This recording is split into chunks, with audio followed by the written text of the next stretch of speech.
An Englishman and his wife were living in Arabia, and they needed to purchase a house. They found one that they liked at a reasonable price. But when the Arabian man went to sell them the house, he said to them that he was very attached to the house, and he didn't want to part with it completely. And so he was going to hammer one nail into the house, and that nail would be his. Well, the Englishman had heard that the Arabs had some unusual customs, but he thought, what harm can one nail do? And so they agreed and signed the contract.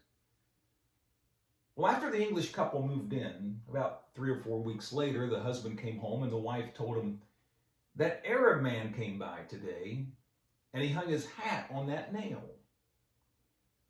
Well, that was a bit unusual, but there was nothing that they could do about it. It was in the contract after all. The nail belonged to him. But over the next several weeks, a wide assortment of items began to appear on that nail. And it was very odd and sometimes annoying.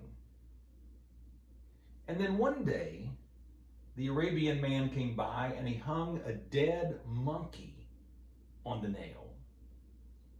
Soon it was covered with flies and the stench was horrible.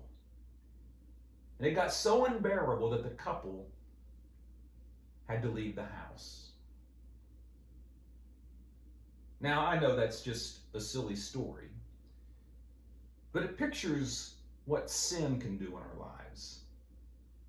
And if we don't repent and turn from it, it can destroy us. One nail didn't seem like all that much, but it ended up driving that family out of the house.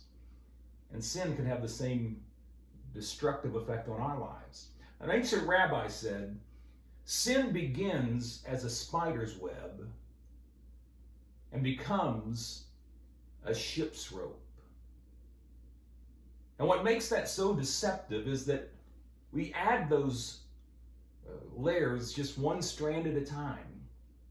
And each strand is so small that we often don't realize we're in bondage until it's too late.